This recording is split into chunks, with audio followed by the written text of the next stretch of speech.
The most significant growth in this first half has been outside of the EU, particularly strong in emerging market areas, Eastern Europe, Asia Pacific and Africa Middle East. And if you look at those regions, we've had profits up more than 10% in each of those regions in this first half. So very strong growth in those regions, and that's a lot about our global strategic brands. So it's about Davidoff, it's about Gauloises, it's about West. And those brands combined were up 5% in the first half, and that's a lot about what's been going on in those emerging markets driving that growth. So very good, strong growth ex-EU, and some good hotspots in the EU as well, but clearly some challenges as well. Yeah, I mean, tobacco's pretty resilient in these environments. It's one of the characteristics of tobacco, and I still see lots of opportunities to grow and grow profits in the EU going forward. But right here, right now, a few markets have got some very tough economic conditions. Spain would be the key example of that. And that's compounded by governments increasing excise in Spain, and also with some regulation, particularly the smoking in public places ban in Spain that's come through. So consumers are making choices, they're looking to economise, they're looking for value, and our portfolio is well positioned for that. That's why we talk about total tobacco a lot. We're not just about cigarette.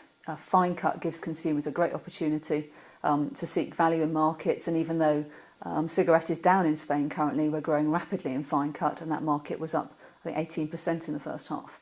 So we've got to look for those opportunities in those markets. There are consumer growth segments. There's growth in every market, is how I like to describe it.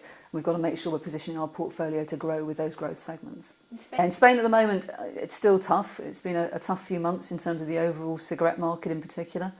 I'm looking at that improving in the latter few months of our financial year, but it's still a difficult market. So I'm not painting a particularly rosy scenario right here, right now for the market, but from our portfolio perspective, again, back to that, the mix of how we position the portfolio. So cigarette, we're looking at opportunities with Ducados Soft, with Fortuna Redline, and with what we call a queen size format for Nobel. Those are all in growth and therefore helping some momentum behind our cigarette share in recent months. And as I say, fine cut, significant. We've got over a third of the market in terms of the domestic fine cut market. Ducados Rubio doing really well there as well. Pricing in Europe has been reasonably strong for us, and continues to be. In most markets, we have the opportunity to take an annual price increase. We're taking one in Germany at the moment. Spain, we've taken price increases. UK, we took one in October. And the reality is for consumers, that's actually quite a small proportion of their actual purchase price because of the level of duty within the price. So it doesn't have to be too significant in terms of the consumer effects of those price increases. It's a great feature of tobacco. Imperial is, I think, a very strong company in terms of its views on shareholder returns and shareholder value.